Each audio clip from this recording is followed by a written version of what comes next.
ఓం నమ శివాయ శ్రీమాత్రే నమ. మిత్రులకి శ్రేయోభిలాషులకి అలాగే నన్ను ఇంతగా ఆదరిస్తున్న యూట్యూబ్ ప్రేక్షకులందరికీ కూడా పేరు పేరు ధన్యవాదాలు. ఈరోజు మనం ఒక అద్భుతమైన విషయాన్ని తెలుసుకుందాం. చాలామంది మిత్రులు మెయిల్స్లోను కామెంట్స్లో ఒక క్వశ్చన్ అడిగారు. శ్రీనివాస్ గారు, మేము మోసపోతున్నామండి, అలాగే మా అంతర్గత శత్రువుల వల్ల మేము మోసపోతున్నాం, మమ్మల్ని నమ్మించి మోసం చేస్తున్నారు, అలా జరగకుండా ఉండడానికి ఏదైనా ఒక తేలికైన ఉపాయం చెప్పండి అని చాలామంది మిత్రులు అడగడం జరిగింది. వారందరి కోసం ఈ రోజున ఒక తేలికైన అద్భుతమైన ఉపాయాన్ని చెప్తాను. ఎలా చేసుకోవాలి, ఏ విధంగా చేసుకోవాలో మీకు తెలియజేస్తాను. అలాగే ఈ ఉపాయాన్ని నిబంధనలు ఏవైనా ఉన్నాయా, ఏం చేయాలి, ఏం చేయకూడదో కూడా మీకు పాయింట్ టు పాయింట్ తెలియజేస్తాను. వీడియోని స్కిప్ చేయకుండా చూడడానికి ప్రయత్నం చేయండి. అలాగే ఈ ఉపాయాన్ని మనస్ఫూర్తిగా మీరు నమ్మి చేసుకోండి. ఈ ఉపాయం చేయటం వల్ల కలిగే లాభం చెప్తాను. మీ అంతర్గతంగా అంటే మిమ్మల్ని నమ్మించి మోసం చేసే మిత్రులు కానీ, అలాగే కుటుంబ సభ్యులు కానీ, స్నేహితులు కానీ, వ్యాపారస్తులు కానీ, లేదంటే మిమ్మల్ని అనవసరంగా ప్రాపగండా చేస్తూ మిమ్మల్ని ఇబ్బంది పెడుతూ, అంటే మీకు తెలియకుండానే మీతో మంచిగా ఉండి నటిస్తూ, మీతో మంచిగా మాట్లాడుతూ, మిమ్మల్ని ఇబ్బంది అంటే మీకు సహాయం చేస్తున్నట్టు నటిస్తూ ఇబ్బంది పెట్టేవారు ఎవరైనా సరే వారంతటికి వారు డిమార్షేషన్ అంటే మిమ్మల్ని ఎంతగా ఇబ్బంది పెడదామని చూస్తారో అంతగా వారే ఇబ్బంది పడతారు ఈ ఉపాయం చేయడం వల్ల. అలాగే ఈ ఉపాయం చేయడం వల్ల మీ మనస్సు మీ ఆధీనంలో ఉంటుంది. మీకు మంచి చెడు రెండు విషయాలు అర్థమవుతాయి. ఇది చాలా తేలికైన ఉపాయం. ఈ ఉపాయానికి కావాల్సింది రావి ఆకు, అలాగే ఒక జాజికాయ, అలాగే ఒక పసుపు కొమ్ము. ఎప్పుడు చేయాలి, ఎలా చేయాలో మీకు నేను తెలియజేస్తాను.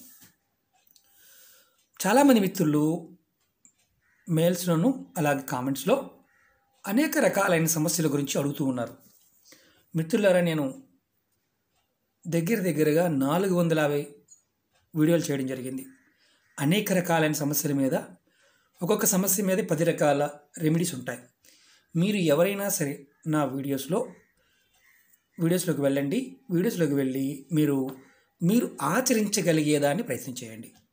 నేను ఇది చేయగలను అనుకునేదాన్ని మాత్రం ప్రయత్నం చేయండి. ఖచ్చితంగా పని అవుతుంది. అలా కాకుండా కొంతమంది మిత్రులు అడుగుతూ ఉంటారు, చేసినా అవడం లేదండి. కొంతమంది అడుగుతూ ఉంటారు, మీరు చేశారా, మీకు అయ్యిందా? ఒకటి గుర్తుంచుకోండి, తంత్ర ప్రకారంలో ఏముంటుందంటే కొన్ని విషయాలు 10 మందికి చెప్పకూడదు. చెప్పటం వల్ల మీ మనసులో ఉండే శక్తి తగ్గిపోతుంది. కొన్ని విషయాలు చెప్పవచ్చు, కొన్ని వీడియోల్లో ఓకే నేను చేశాను నా పని అని చెప్పవచ్చు, కొన్ని మాత్రం చెప్పకూడదు. అవి వీడియోలో చెప్తుంటాం, నియమ నిబంధనలు. ఏ వీడియోలో అయినా సరే ఆహార నియమావళి కానీ ఏదైనా నియమాలు ఉంటే వీడియోలోనే చెప్తాను. వీడియోలో ఎలాంటి నియమాలు చెప్పకపోతే మీరు ఎలాంటి నియమాలు పాటించాల్సిన అవసరం లేదు. వీడియోలో చెప్పినట్టుగా ఆ పదార్థం ఆ టైంలో మాత్రమే చేయాలి. అలా కాకుండా అరగంట ముందు అయ్యిందండి, అరగంట తర్వాత అయ్యిందండి అంటే ఎలాంటి ఫలితాలు రావు. ఎందుకంటే ఇది పదార్థము, అలాగే ఆ టైం చాలా ఇంపార్టెంట్. ఇప్పుడు ఈ ఉపాయం కూడా మీరు ఏ టైంలో చేయాలి, ఎలా చేయాలో చెప్తాను. మీరు ఒక సోమవారం నాడు ఒక రావి ఆకును తెచ్చుకోండి. మీది దేవాలయంలో ఉన్న, రోడ్డు పక్కన ఉన్న, ఎక్కడున్నా పర్వాలేదు, మీ ఇంట్లోనే చేసుకోవాల్సిన ఉపాయం ఇది. అలాగే ఒక జాజికాయ, అలాగే ఒక పసుపు కొమ్ము మీకు షాపులో దొరికేస్తాయి. పెద్ద ఖర్చు కూడా కాదు. మీరు 100 గ్రాముల పసుపు కొమ్ములు తెచ్చుకుంటే దాంట్లో చిన్న కొమ్ములైనా పెట్టుకోవచ్చు. ఈ ఆకును శుభ్రంగా కడగండి. ఇది సోమవారం నాడు మాత్రమే తెచ్చుకోవాలి. ఇది సోమవారం నాడు మీరు ఉదయం 6 దగ్గర నుంచి సాయంత్రం 6 గంటల లోపు ఎప్పుడైనా చేసుకోవచ్చు. ఇది మీ ఇంట్లో చేసుకునే ఉపాయం. ముందు రోజు మాత్రం తెచ్చుకోవద్దు. సోమవారం నాడు మాత్రమే రావి చెట్టు దగ్గర వెళ్ళి, చిన్న చెట్టుని పర్వాలేదు, వెళ్ళి నమస్కారం చేసుకొని, నా అంతర్గత శత్రువుల నిర్మూలనకి నేను ఈ ఉపాయం చేస్తున్నాను, లేదా నాకు ఎవరైతే నాతో పాటు ఉండి నాకు తెలియకుండానే నన్ను మోసం చేస్తున్నారో వారి నివారణ కోసం ఈ ఉపాయం చేస్తున్నాను అని అనుకొని ఈ ఆకుని తెచ్చుకోవాలి. చెట్టుకు నమస్కారం చేసుకొని ఒక ఆకు తెచ్చుకొని చాలు.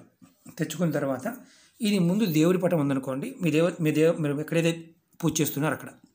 ఇలా దేవుడి పటం ఉంటే ఈ కొన అటు ముందుకు ఉండాలి, ఈయన వెనక్కు ఉండాలి. ఈయన లేకపోయినా పర్వాలేదు, ఇబ్బంది ఏం లేదు. పెట్టుకొని మీ కులదైవానికి లేదా మీ ఇష్టదైవానికి ఆవు నెత్తితో దీపారాధన చేసి సోమవారం నాడు ఈ ఉపాయం మిగతా రోజుల్లో చేసే దీపారాధనతో పాటు కూడా చేసుకోవచ్చు. ఎన్ని ఒత్తులు వేయాలి? 2 ఒత్తులు వేసి మీరు కొబ్బరి నూనె కానీ, ఆవు నెయ్యి కానీ, నువ్వుల నూనె కానీ, లేదా మీకు అధమంలో అధమం ఆమదమైనా పర్వాలేదు, మంచు నూనె మాత్రం పోయమాకండి. మంచు నూనె వదిలేసి, అంటే సన్‌డ్రాప్ ఆయిల్ కానీ పల్లి నూనె వదిలేసి మీరు ఏ అందుబాటులో నూనె ఉన్నా పోసి వెలిగించండి, దీపం వెలిగించండి. 2 ఒత్తులు వేయండి. తర్వాత ఒక జాజికాయ ఇలా ఆకులో పెట్టండి. అలాగే ఒక పసుపు కొమ్ము ఇలా ఆకులో పెట్టండి. ఈ 2 ఇలా పెట్టి మీరు మనసులో, మనం ఇంతకుముందు చెప్పుకున్నాం, అంతర్గత శత్రువులని నిర్మూలించటం, అలాగే మన మనసుకు సంబంధించినంత వరకు, అంటే మన మనసులో ద్వేషభావం, అంటే కొంతమందిని మనం ద్వేషిస్తూ ఉంటాం, అలాగే కొంతమందిని ఇబ్బంది పెట్టడానికి ప్రయత్నం చేస్తూ ఉంటాం, కొంతమంది మన ఇబ్బంది పెడుతూ ఉంటారు, మనకి తెలియకుండానే అవతల వాళ్ళని మనం కించపరుస్తూ ఉంటాం. అలా కించపరిచే వాళ్ళందరూ కూడా అంటే వాళ్ళతో ఎలాంటి ఇబ్బంది రాకుండా ఉండాలని చెప్పుకొని ఇది సోమవారం నాడు చేయాలి.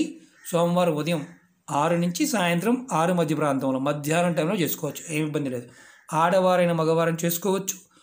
నెలసరి ఉంటే మాత్రం చేయవద్దు, ఎవరైనా చనిపోయి ఉంటే చేయవద్దు. దీనికి ఈ ఉపాయం చేస్తున్నప్పుడు ఎలాంటి ఆహార నిబంధనలు కానీ వేరే నిబంధనలు అంటూ ఏమీ లేవు.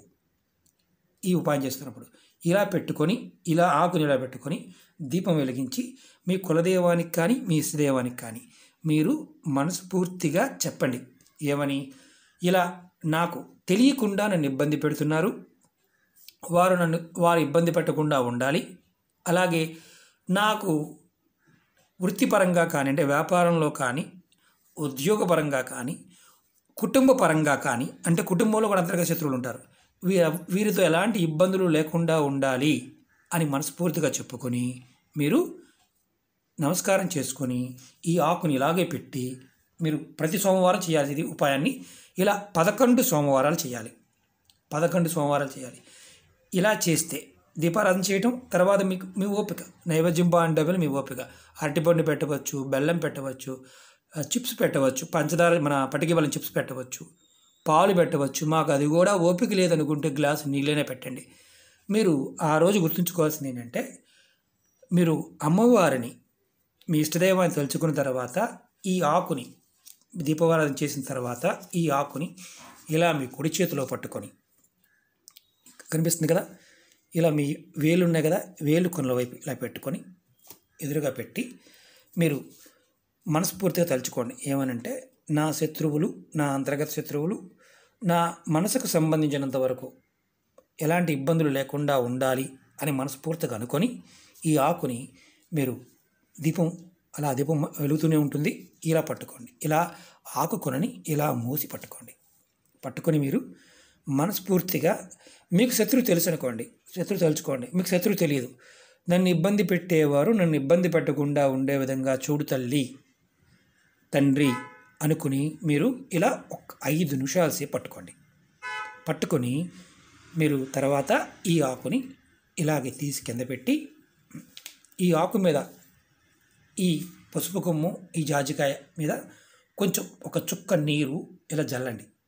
చుక్క నీరు జల్లి దీన్ని యాస్టీజ్గా పూజ అయిపోయిన తర్వాత ఇలా చూడండి, దీన్ని ఇలా ఒక కాగితంలో రౌండ్గా చుట్టేసి మీరు దీన్ని ఏం చేస్తారంటే, మీ దగ్గరలో ఎక్కడైనా సరే మట్టి ఉంటే ఆ మట్టిలో పాతిపెట్టేయండి.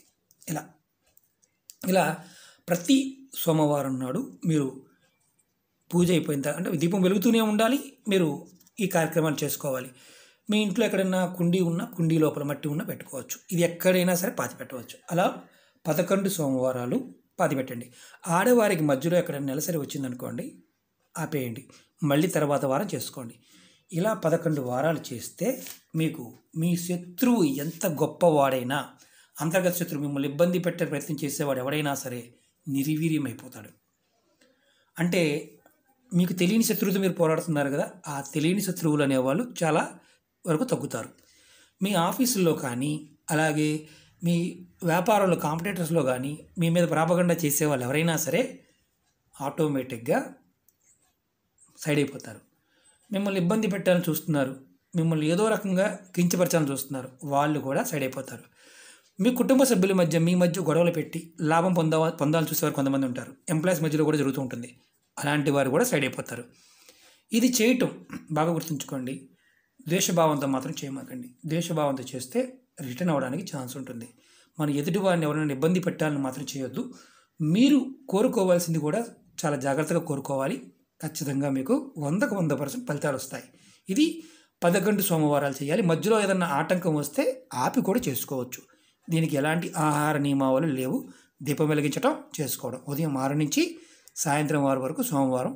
ఇది తీసిన తర్వాత దీపం వెలుగుతూ ఉండంగానే తీసి ఆకు మడత పెట్టి చక్కగా అలా మడత పెట్టుకొని తీసుకువెళ్ళి మట్టిలో ఎక్కడన్నా పాతిపెట్టడం. ఈ ఒక్కటి చేస్తే చాలు, అన్నీ మీకు అనుకూలంగా మారుతాయి. ఆ పరాదేవత మీతో పాటు కూడా మిమ్మల్ని నడిపిస్తుంది. ఓకే మిత్రులారా, మరొక వీడియోతో మీకు నెక్స్ట్ మళ్ళీ ఒక చిన్న ఉపాయంతో వస్తాను. మీకు ఈ వీడియో నచ్చినట్టు లైక్ చేయండి, నా ఛానల్ సబ్స్క్రైబ్ చేసుకోండి, గంట సింబల్ యాక్టివేట్ చేసుకోండి, 10 మంది మిత్రులకు షేర్ చేయండి. ఓం నమః శివాయ, శ్రీమాత్రే నమః.